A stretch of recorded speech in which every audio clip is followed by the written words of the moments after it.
Welcome to the show, everybody. Today's guest is Angela Heiser. Angela is a trainer and coach who has spent her life understanding why we do the things that we do. And she helps businesses and individuals to understand themselves more effectively, build culture and leadership across their businesses. Welcome to the show, Angela. Thank you, Alan. Lovely to be here. It's great to have you. Now, Angela, when we first met, you were telling me that you originally came from Germany and you are now living in Brisbane. And in Brisbane, you grow limes and avocados and other vegetables. And it sounded like you had a fairly laid back and sedate life. Well, probably deserve it right now from what I've heard about your process, the journey you've been through. And it's really fascinating. I'd love you to share how you got started in what you're doing and that with the audience here today. Well, as you said, I grew up in Germany, and I was very aware from a young age that people do what they do because they copy what the previous generation had done. So we just unconsciously just repeat the same patterns over and over again. And I grew up really close to the Neanderthal. That was where they found the first caveman. You know, the proverbial hit somebody over the head, don't think about it. Don't use your brain person. So, I mean, in German, the worst thing you can say to somebody is, oh my God, you're such a Neanderthal, which means you're really emotionally unintelligent. So I just couldn't understand why the people around me were doing the things that they were doing. And knowing that they didn't work, they were still doing them. They would repeat these things over and over again. And I said, there's got to be a different way. So I worked my way through the city library and, looked at all the self-development section and bored everybody around me and annoyed everybody around me with why. Mom and Dad, why are you doing the things? Grandma, why was Dad? And how was Dad like this? And, so one of those pesky children, everybody went, oh, here she comes again. So that was me. And then I decided that I wanted to study psychology and found out very quickly that it was all about rats and statistics. And I didn't want to do that. I had so many unhappy people around me. I wanted to find out what makes people happy. So what creates happiness for people? So I decided that very laterally, studying history and Chinese would be the way to go.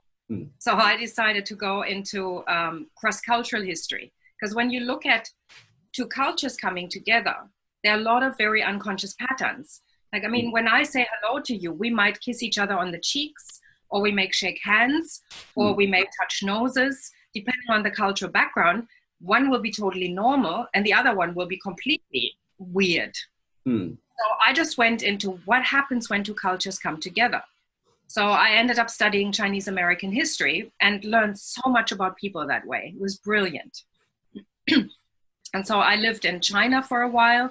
I studied in the US, and then I worked in Taiwan and just learned a lot about people from there. And then I moved to Austria, and from there back to Hong Kong, and I ran a business there and indulged in my other passion, which is interior design and furnishing.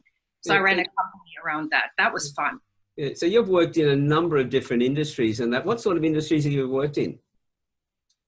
Okay, I've worked in research, and I've worked in interior design, manufacturing. I've also worked in media. I was a TV producer for a while for well, that's a longer story, but that was a sex and entertainment program. That was really interesting. So we tackled lots of things that people had never even thought about. What else did I do? I was in event organizing. So, I mean, I pretty much like doing wherever I'm drawn. And my family came to a point where they went, oh, here she goes again, changing countries and careers. Not again. Yeah. And I'll tell you quite honestly, I've been working as a coach and trainer for 20 years now, and everything that I did before has benefited me. Exactly. That's one thing I found with my background, the things that I've done. It's all brought that knowledge of school of life, as they call it. And from what I've heard you talking about and what I've observed, everything you bring to the table is stuff that you've experienced yourself. It's not just stuff that you've actually learned. As you said, psychology was about rats and stats, and it was about what other people have done with not really teaching you what to do. So you've actually applied all that. Now, what do you find are some of the major things that affect people in their, you've talked about emotions. What emotions are the strongest ones that we need to look at? Well, they're the basic ones that as you would know: anger, fear, sadness, and joy. Mm. So there are three more that Paul Ekman, as you would also know, I mean, given that you are in your field, that are in there. But the four most appropriate, the ones that we really have are, again, anger and fear. And I think they're the flip side to the same coin. So if I don't have anger, I have fear. And sometimes fear is anger in disguise, or anger is fear. And then joy is something that we feel, but we don't necessarily feel it consciously. And sadness, we're really good at pushing down. We don't want to feel sadness. Because we've been told that tears are really unmanly or wimpy, or you know, and even women these days don't really like to cry anymore, because we all have to be super women. It's a great expectation put on people, and that puts extra pressure on them. You know, as you said, my expertise is in reading those expressions. Understanding them, though, is something that you've really spent a lot of time on. You know, people would say that if you've got anger, you should get rid of it. You know, well, what's your belief around that?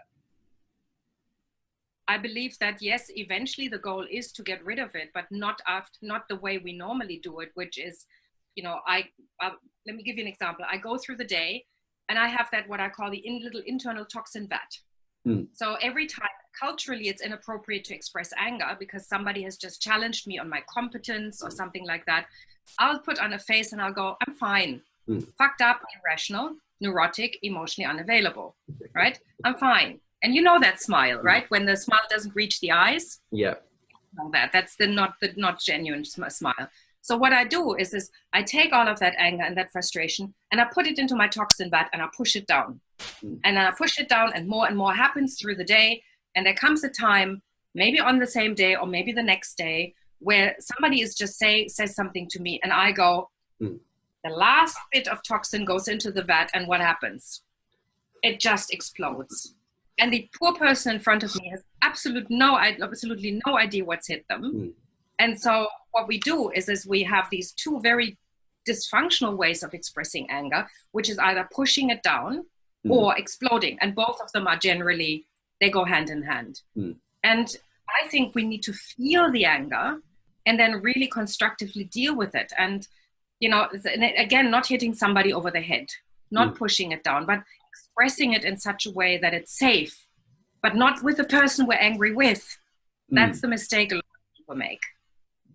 Yeah, well, I know that, you know, so you keep it down, it's going to build up and the wrong person cops it. And if we keep it down and we don't let it out, then it affects us. So we need to be able to express that. So you have techniques and things that you teach people on how to deal with that. Is that right? Yes, absolutely. So the first thing I always say to people, the very basis of emotional intelligence is actually know how you feel. A lot, we just walk through the world and we're these walking heads. We've got these gigantic heads. We just think and spend our times in our heads. And our body awareness is basically minuscule. We don't really feel things. But when I know how I feel, when I know that irritation is like ants under my skin, or fear when I'm not speaking up is like somebody is choking my throat. It's like I get myself getting dry, and I can label it. I can say, "Ooh, I'm irritated," or "Ooh, I'm feeling afraid now." Then I have choice. Then I can do something about it. Excellent. So, and I don't. Sorry. And I said, and I don't have to hit somebody over the head. Excellent. You just had a bit of a glitch on the internet then, so I was just wondering what you said. But yeah, so it's really doing it appropriately. So anger has its place, because I know that if somebody was threatening our family, for instance, it would be appropriate to get angry, because if we didn't, then we're leaving them open to the danger. So it has its appropriateness. So when people turn around, they just say, get rid of it, they're really not talking from a place of knowledge. But they're talking about, well, anger has its place at times, that expressing yourself, be able to connect with somebody, be able to get them to listen to you, etc. So doing it appropriately. But as you said, also making sure that you don't take it out on the wrong person. So how about fear, and how does that work in there as well? Well, fear is the same. Is basically the flip side of this. So if I'm afraid of something, I can very quickly flip into anger. So instead, fear means I'm running away, and anger then turns it outward, and I go into fight mode, and And again, it's like it can have all sorts of consequences. I may open my mouth and say something that I really shouldn't have said, where 5 minutes later I go, and that can come from fear of just protecting myself, but it comes out as anger. Right. Yeah, does that make sense? It does. And it's also, it's understanding, I think, the order in which they happen as well. It's like with an expression on the face. One, like surprise, yes, for instance, only appears in that moment and then disappears, but it always goes into another expression. So understanding the flow of where it came from, was it anger first and then fear second? Or was it the fear first that then brought anger in? And knowing how to, because you deal with those differently, wouldn't you? Yes, absolutely. And again, when I can identify that and when I know how I feel, what I'm actually doing is I'm re-engaging the logical part of my brain. I don't come from that place of the caveman brain where I just hit somebody over the head. I can literally make a choice. And then I can say, you know what, I can feel myself getting really scared right now, or I'm starting to get anxious, or whatever word you want to put on this. Let me just take a deep breath here, which really helps. Or just saying, look, I just need a moment. I'm just going to walk away. But instead, what we do is we go into action mode in a way that can really damage a relationship, or in some extreme cases, even physically harm somebody. Yeah, so there's some really great tips there for people. What sort of organizations, what sort of people do you actually work with? Any people who have emotions. You're a little bit like me in that you have a niche that is very narrow, but it's horizontal. It's that everything that everybody else does sits on top of that. So who do you really like working with the most? I like working with people who already have some self-awareness, who know that what they're doing doesn't really work. It's really hard to work with people who think that everything is just hunky-dory and it's only the people around them who have issues. And I come across those people a lot. They're often in leadership positions, and it's really hard to actually say, you know, your team is not the issue, it's you. So when somebody has some self-awareness, and it doesn't matter where they are, then to help them say, you know, there's so much you can do, and it's easy. It's not really that difficult to make those changes. And as you said, you know, the impact that we can have on people, not from a place of, hey, look at me, I've done that, but propelling somebody forward, giving them that, you know, that support that they need to actually make those changes, just by providing some tools, you know, that aha moment where they go, right, and then they can turn that into action, and then they make different choices. They're happier, they have better relationships, they're more effective at work, they get promoted, you know, they build different relationships with their children. I mean, all of those things, and we're both on the same page on that. Exactly. See, one of the things I think most people find difficult, and I know I found the same thing when I was younger, it was a case of I was responsible, and I'm going, no, I don't want to be responsible. But the whole thing is, if you don't take responsibility for yourself and say, right, it's all about me, I'm the one who can change, that's responsible for this, then you can't change it. So you need to be, if you want a different life, you have to take responsibility for it and say, I can change it. And in business, I know that a lot of CEOs and business owners, there's a little bit of ego in here where they don't want to take responsibility for the fact that they can change everything, that they're responsible to start with, but they're losing money if they don't. So it's in their interest for them to say, hey, I need to step into this. I need to look at myself. And that's when those people would be calling you. So how would you you go in and work with the CEO first and then work your way down, or how do you go to work with people? They're available, yes. But sometimes it actually helps to work with a whole team, or with some strategically placed team leaders who then can have a positive impact on the culture. And when everybody then sings from the same hymn book, so to speak, they have the same language, and they start all performing in such a way that they deal with each other more empowering, in a more empowering way, and they manage the emotions differently. Sometimes that can have an upward effect as well. I mean, obviously, when the leader works with me, that's wonderful. But there is something called critical mass. When enough people have changed, the rest will change as well. That's when it all changes. Getting the CEO or the owner of the business on side is the most important thing. They've actually got to buy into it. Is that right? That'd be right, wouldn't it? Yeah. And once they're bought into it, then they can bring the other people in. Yeah. So you would put a program together that's different for the CEO and a different program for the team members that structured around each of them. Well, the basic skills are the same, because I want everybody to be able to use the same language and have the same the same skills available. But then I work obviously in different ways with team members and with the leader, because they have different roles, and it's important to actually address those responsibilities. But again, the most important thing, as you said, is being responsible. And I love the way we can change this. Instead of using responsibility, which is the equivalent of blameability, right? Becoming response-able, the ability to respond. And then that's really important to me. And then it doesn't matter whether you're a leader or you're a team member. It's, you know, people start working together as adults, responsible and self-actualized, to use a big word here. Fantastic. And so what are the projects you're working on at the moment? What new phases or new things are you developing? I'm writing a book. Actually, I'm writing 3 books.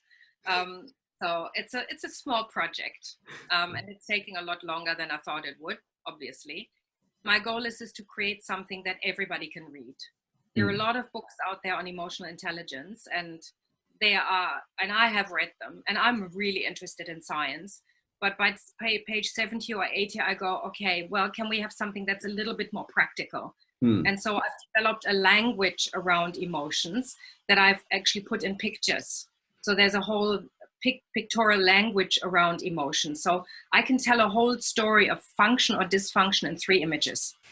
So we're having photo shoots at the moment. We're editing photos and all sorts of things. And then hopefully by the end of this year, I'll have at least book 1.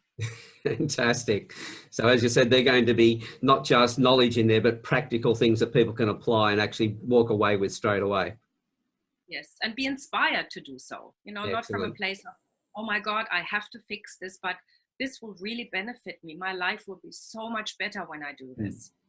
And that's really, I think it's much more compelling for people to go, you know, rather than just go, oh, this is too painful. But this is going to make my life different. This is what I wanted. I wanted to always find out what people could do to have happier lives.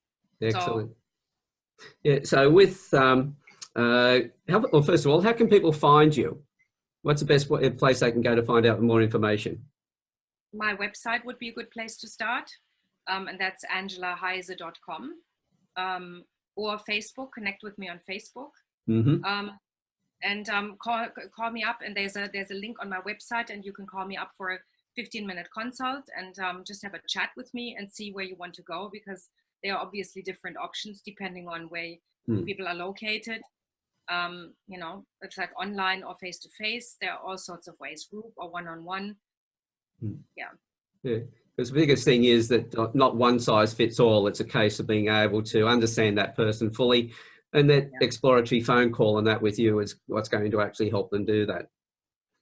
Excellent. Yes.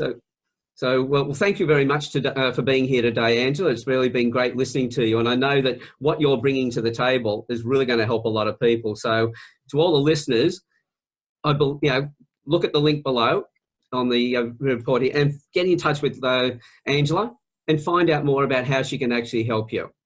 Thank you very much for being here, Angela. Thank you, Alan. It's been lovely to talk to you.